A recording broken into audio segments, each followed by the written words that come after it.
So when it comes to email marketing, again, the whole point with email marketing is somebody's going to come to your website and either opt in for some kind of lead magnet and get into your world where you can send them messages on a regular basis. Some people do daily, some people do weekly, and there's combinations, less, more, and so on. But the whole point is to communicate with your prospective buyers, or in the case of Toolless Motivation, the majority of our list is existing buyers that we'd like to re-engage over and over and over and eventually get them to become part of the membership or some kind of combination. So it's people who have not yet bought, or also people who have bought and you'd like to take them further into your funnel. But this is a primary communication tool with your prospects and customers. Like I said earlier, you might use socials, you might use many different platforms to communicate, phone, text, all these things. Email is the most convenient for consumers. They will open their email when they're ready, and they are typically trained all of us are, to kind of open our email and do our shopping from there. If I'm on Facebook, I'm probably looking at like family or friend stuff. I may not be ready to buy something. Sometimes an ad will pop up and get my attention. I might go down a rabbit hole and buy something. But for me personally, my buying habits, like 9 times out of 10, I'll buy something off an email message versus something like a social post. But it's your primary form of communication. And the main goal is to cultivate a long-term relationship with either a prospect who has not bought anything yet, and you'd like to eventually get them to buy something, or somebody, a customer who already has bought something, and you'd like to re-engage them over and over again to get them to buy more stuff. Again, at Toolless Motivation, a huge majority of our revenue comes from repeat customers. And the way you get that to happen is through, and I have it on the brackets here, consistency. Consistency with your email marketing is key. Now, again, your business model will, and your style personally, you as a human being will influence how much and how frequently you are sending emails. At Toolless Motivation, we have a couple of different lists, and I'm going to get into the nuances of that in a bit. But if you're not a member at Toolless Motivation, so if you're just receiving our general broadcasts about the company, about what we do and the kinds of products we offer and some of the freebies we send out, it's not unusual for us to send between 5 and 7 emails a week to that list, which is extremely aggressive in a lot of people's worlds. In other people's worlds, it's not. I know digital marketers who send sometimes 2 emails a day. What I really like about digital marketing, especially if you're selling information products or downloads in some format like courses or training or even coaching, if you're offering things in a digital format, is that most of the consumers in that world are accustomed to receiving emails on a very regular basis. So again, it's not a guarantee, but typically the more emails you send, if they're done correctly, the more money you make. So ideally, you want to be sending email quite frequently. Again, it depends on your personal style and your market. And the last point, I kind of touched on it, but I want to really highlight this. There's no right way to do email marketing. I've taken several courses. I've watched different experts. I'm even subscribed to a couple of YouTube channels of people who are email experts. And a lot of them speak very, very authoritatively on this is how emails need to be, and you need to do it this way. It's like, I've never listened to any of that advice. Personally, I've been sending emails to a marketing list for like 14 years now. I've really almost never listened to any you should do this advice. I've always sent things just how I think they should be, as me as a marketer and as a business person and just as a human being. This is the kind of email I'd like to send. My intention is to get maybe them to buy something or to download something for free. And so I try to write the email in a way that suits me and makes me feel good about doing business in this regard. So if somebody tells you to write email in a really flashy, hypey way, and that's not who you are as a person, and you don't believe in that style, don't do it. Be yourself and write in a way that you can feel good about and you can maintain that for the long haul. I've done that and it's worked out completely fine for many, many years. And so I can highly recommend that you do that as well.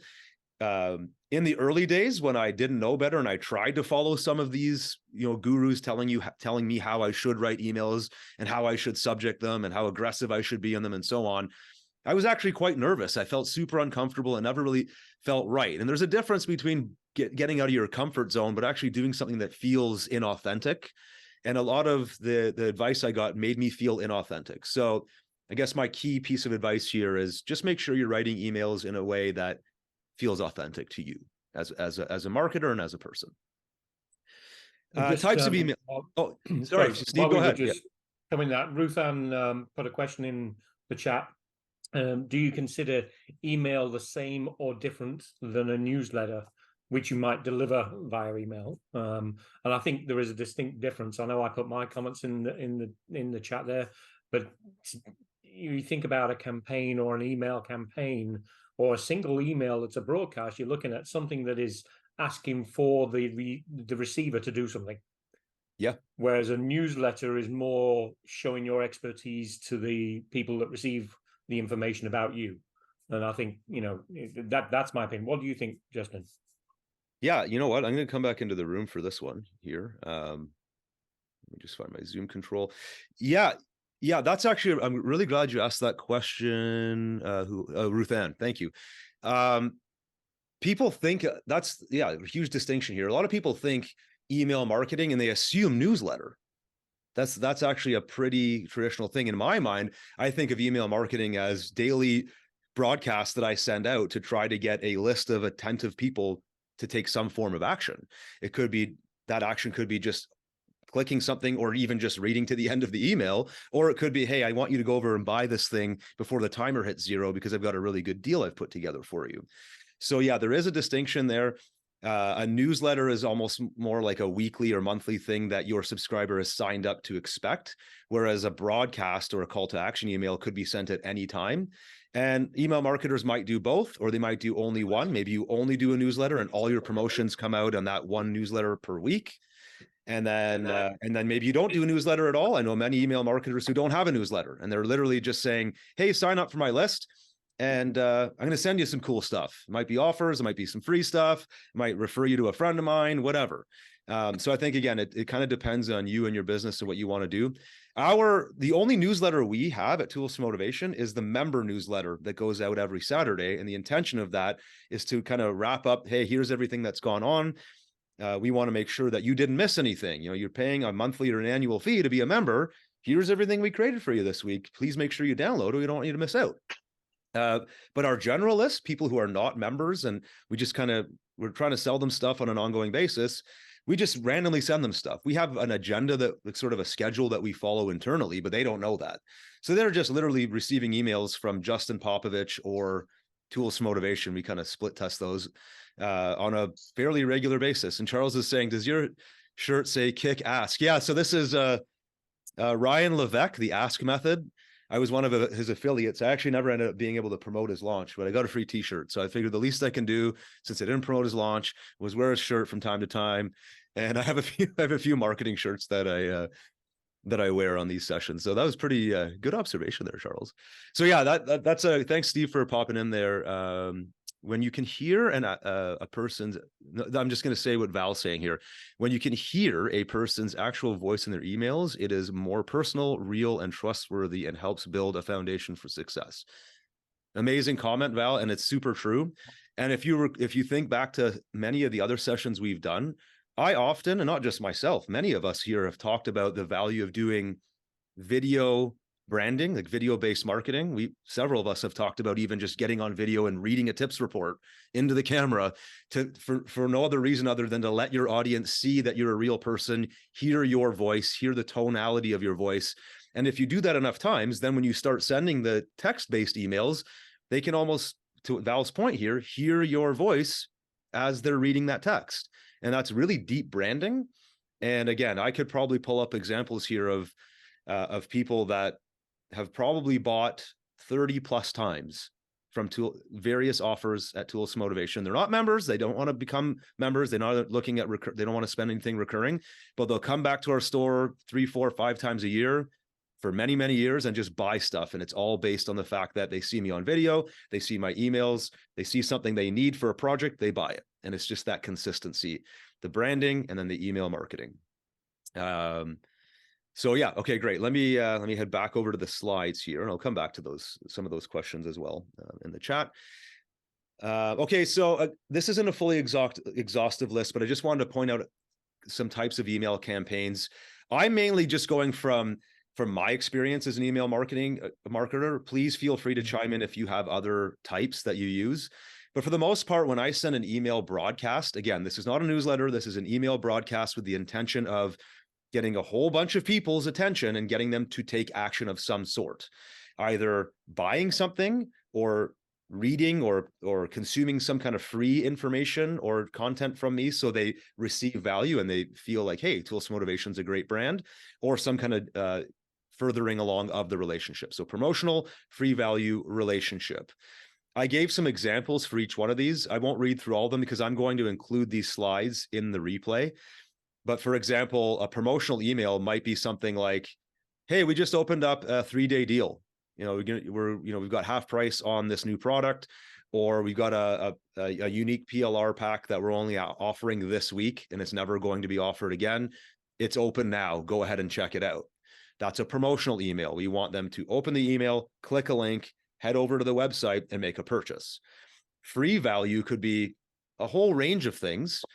But again, the idea with this, and these kind of go hand in hand, but with free value, the idea is to get people to engage with your emails. So not only is it hitting their inbox, but they're seeing your name, they're seeing the subject line, they're going, that looks interesting.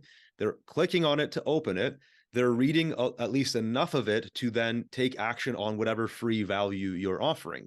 In some cases, it might literally just be opening the email, because there is nothing for them to click. The free value is the words that you're writing in that email. In other cases, it might be hitting reply and saying, hey, please hit reply and let us know your top question about XYZ. Or it could be some kind of combination, right? So the free value email campaigns are wide and far. There's many examples. I'm going to share actually, the example I have is a relationship one, but I can share some free value ones with you as well. Oh, no, I do. I have one of each. I have a free value one that kind of inherently promotes, and I have a relationship building one as well. When I talk about relationship building email campaigns, these are more like stories or connecting with your audience at a little bit more of a personal level. So as an example, Justin Popovich, CEO of Tools Motivation, I might send an email where the sender is Tools for Motivation and the subject line is a PLR sample pack. And these are people that may have just joined our list and we're sending them like an extra freebie, trying to get them to join the membership. Here's a little sample of what you will get on a weekly basis if you become a member. Free download, click here, right? That's free value. Whereas a relationship email might be something like, hi, this is Justin Popovich. I'm the founder of Tools for Motivation. I'd like to tell you a story about how we got started in the private label rights industry or business or whatever, right? And I could go into the details of that. And that's actually one of the examples I'll share with you, where again, it's kind of back to now Val's point again, they're hearing your voice, but they're also learning about you personally. And if you have a team, you could actually have multiple members of that team sending emails. I'm right now subscribed to several marketers who I kind of got to know the main guy of that company, but he has several email marketers who send out messages, and I'm starting to see he has a team of people. And I got to know different names from the same organization. So I thought that was kind of a cool twist I hadn't seen all that often. So these are the main types. And then the next thing I wanted to get into is email formatting. So again, I'm going to show you actual examples here to make a lot of this real. But when it comes to email formatting, this is something that doesn't really get talked about. I haven't talked about it all that much myself. If you're new to email marketing, you might think I'm just going to pop in and write my email and click send. But there's a lot of stuff that we do that I've found over the years has increased open rates and click-through rates and just engagement in general. And I've put them in a list here. So things like larger font, we use size 18 font in our messages. We often include images, especially in any kind of email where we want them to take action, meaning we want them to click a link, go somewhere and do something. We also like to break the email into sections or have kind of breaks into different pieces so that the eyes can naturally flow down the page of the email. We typically try to make excuse me, these sentences or paragraphs short and punchy. So like right here, this is the longest paragraph. I'm going to open this in a second, but a lot of short messages here, like 1 or 2 sentences, next line, 1 or 2 sentences, next line. We hyperlink text. So we don't put HTTPS toolsmotivation.com/blah, blah, blah. I mean, you could, but for the most part, when we're using HTML-based emails, So we're highlighting text, and then we're having the customer or the subscriber click that text to take action. And in many cases, it's just the visual blue text with the underline where the subscriber knows, hey, I got to click this thing. In other cases, we might explicitly say, click here to see the offer, and it's literally in blue text with an underline, hyperlinked. We also like to include timers, and recently, past couple of years, we're doing emojis as well. We find both in subject lines and within the body of the email. It's just another one of these subtle things you can do to kind of draw the eyes of the reader down the page. So everything in an email, as I'm crafting it, is kind of, I take all these things into consideration with the sole purpose of capturing and maintaining the attention of that subscriber. I don't know what their intentions are. Many of the people might just be tire kickers who don't want anything to do with buying our PLR. They just wanted the free sample they got on our lead magnet, and they maybe want to copy my email marketing. They have no intention of buying email or buying PLR from us. Another person might be looking for a specific topic in PLR, but they don't care about every single email I send. Other subscribers might read every single email we put out, and they're looking for every last good deal that they can grab because they love our content. And if it makes sense, they're going to buy the deal. Whatever it may be, I always put myself, as I'm writing these emails, in the space of the headspace of the person reading the email. So I've like having sessions like we have today. I think about conversations we have here in this Zoom meeting, and I kind of extrapolate that back to, okay, if I was writing an email to Craig Campbell, how would I communicate with him in a one-to-one? Okay, cool. I'm going to try to make this email appeal or read in a way as if I was sending Craig a personal email. So that's the way I like to do it. And this is how it kind of gets broken down. So I'm going to actually pull this up here. We've got a couple of things in the chat. Okay, thanks. Yeah, before I do, let's head over to the chats. Steve, I'll let you read it. Charles wants your origin story or origins. You know, I have trouble with that. It's like the English version, the American version, Canadian version. How do you pronounce origin? Origin, yeah. Origin. You know what I mean, right? Charles wants it. So I'm thinking you should just put that together in an email. I actually, talking about Charles's point there, every single person that signs up with me gets my how I started story. Oh, nice. I won't call it origin story because I can't even pronounce the word. But I literally include it. Like I get a new BNI member, they have how I started in BNI and what worked for me. And that's what I share. And it's probably the longest email they get. I do the same with other things that I do. And I think it's important that they find out what you are when they first engage with you, because most people find you, unless you're very good at referrals and networking and stuff, most people find you online and they haven't got a clue who you are. That's a really good point. So having that sort of founder's inspiration, I think, helps. That's a really good point, actually. Yeah. Ruth Ann doesn't like opening emails with emojis in the headline. Interesting. And I think it depends on the target audience that you're aiming for, whether that's a good fit or not. Melanie actually asked about what is your source for timers that you insert in emails? Yep. Okay, great. And Carol's asking about Arial character in our emails. I believe I'm going to open it and show you right now. I believe that's what it is. I can't even remember off the top of my head. Interesting point about emojis in the subject line. Was it? Yeah, in the headline. We didn't do that for years, and we started testing it about a year and a half ago, and our open and click-through rates went up. So we don't do it every single email. But so, for example, adding a timer emoji when it's a final day of a deal, more clicks and open rates. I go with stats for a lot of these things. But again, you probably have to test every market's different too, right? So interesting feedback on that though. Cool. And Justin? Yes. We really need to pay attention to our audience. More and more of us are getting older, and we don't see as well. I have low vision, so when somebody uses a small font or puts a bunch of emojis into something, it really throws me off. Interesting. Yep. I enjoy your 18-point font. That's perfect for me. Yeah. And I look forward to it. That's great feedback. Yeah. Good point. So make sure you're formatting for your audience. Yeah. Great point. Yeah, it's like we often talk about knowing your market. And the only way you're going to really do that is spending the time engaging with them. So one of the things I had on my slide was one type of email campaign is relationship building. So you might want to send an email once a month that actually asks them to reply to that email. And then you take the time to reply back. If you're in the if you have, tens of thousands of subscribers, you might need a team to help you answer all those, but that does not hurt because you actually get real feedback and real data that you can then have a way deeper understanding versus like, I'm sending an email broadcast and I have no clue who these people are, right? So great point there, Steve, but it's something that you kind of, it's an ongoing process. You have to continually engage with your audience to know who the heck they are. So great point. So that email I had on the slide, when I was talking about formatting right here, I have it open in ActiveCampaign. So for those of you that are new, haven't heard me talk about this before, ActiveCampaign is the name of the autoresponder we use here at Tools Motivation.